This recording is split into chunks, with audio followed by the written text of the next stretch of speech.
નવસારીના ઐતિહાસિક લુન્સીકુઈ મેદાનના નવીનીકરણને લઈને હવે શહેરના રમતવીરો, સ્પોર્ટ્સ એસોસિએશન્સ અને ક્રિકેટ ક્લબો ખુલ્લેઆમ વિરોધ પર ઉતરી આવે છે.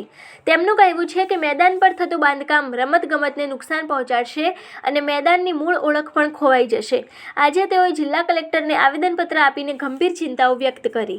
નવસારી મહાનગરપાલિકા દ્વારા લુન્સીકુઈ મેદાનમાં વિકાસ અને નવીનીકરણનું કામ શરૂ કરવામાં આવ્યું છે, પરંતુ રમતવીરોનો આક્ષેપ છે કે મેદાનની વચ્ચે કોન્ક્રીટના સ્ટ્રક્ચર, અલગ-અલગ રમતો માટે કટ્ટર મેદાનો તથા નવા બાંધકામો દ્વારા મેદાનનું મૂળ સ્વરૂપ બગડશે. તેમનું કહેવું છે કે આવા કન્સ્ટ્રક્શનને કારણે ક્રિકેટ, ફૂટબોલ, એથ્લેટિક્સ, વોલીબોલ અને હેન્ડબોલ જેવી રમતો માટે પૂરતું વિસ્તરણ નહીં રહે અને ખેલાડીઓ માટે ઈજાનો ભય પણ વધશે. અમે મેદાનને માત્ર રમત માટે જ અનામત રાખવાની માંગ કરીએ છીએ.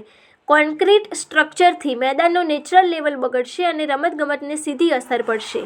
રમતવીરો સિન્થેટિક વોકવે બનાવવાની દરખાસ્તને આવકારતા હોવા છતાં વોકવેનું લેવલ મેદાનની સપાટી મુજબ ન રહે તો દોડવીરોની સેફટીને જોખમ થાય તેવું કહ્યું.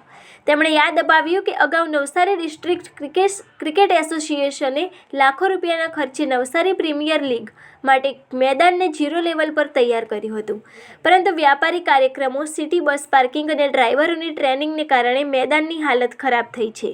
મેદાનમાં કોઈપણ પ્રકારનું સ્થાયી કોન્ક્રીટ બાંધકામ તાત્કાલિક રદ કરવું, મેદાનની ચારે બાજુ સુરક્ષા દિવાલ અને દરવાજા, મેદાનને માત્ર રમતગમત તથા સરકારી કાર્યક્રમો માટે ફાળવવું, અલગ-અલગ કુદરતી માટીના મેદાનો બનાવી રમતગમત માટે યોગ્ય પ્લેટફોર્મ.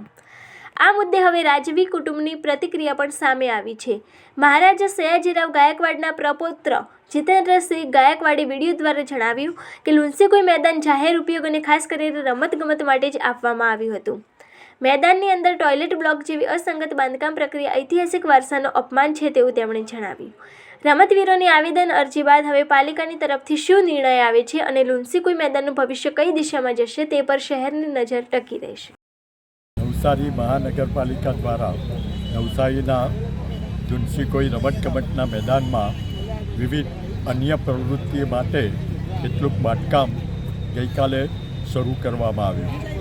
તેમાં ટેનિસ કોર્ટ અને કેટલાક જાજરૂ ટોયલેટ બનાવવા માટેનું આયોજન કરવામાં આવેલું છે.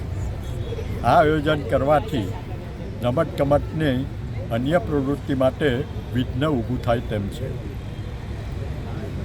રમતગમતનું ગ્રાઉન્ડ હાલમાં જે સ્થિતિમાં છે તે સ્થિતિથી એમાં જો ફેરફાર કરવામાં આવે તો રમતગમતની પ્રવૃત્તિ પર અસર પડી શકે.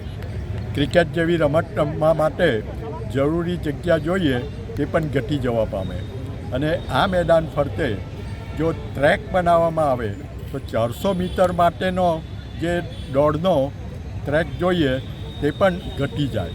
એટલે અનેક પ્રવૃત્તિ એનાથી મન પડવાની શક્યતા રહેલી છે. એ સંજોગોની અંદર આ રમતગમતના મેદાનની અંદર કોઈપણ જાતનું કન્સ્ટ્રક્શન આજે કે ભવિષ્યમાં પણ નહીં થાય તેવી અમારી માગણી છે. લુન્સીકુઈ ખાતે જે ટોયલેટ બાથરૂમ બનાવવામાં આવી રહ્યા છે તેને લઈને વિરોધ કરવામાં આવી રહ્યો છે, આવેદન આપ્યું છે, શું કહેશો?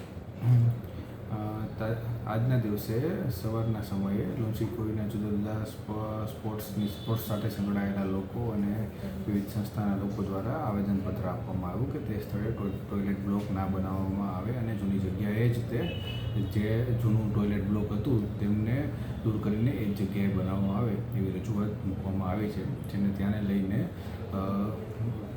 કમિશનર સાથે રૂબરૂ ચર્ચા કરીને આગામી આયોજન કરવામાં આવશે.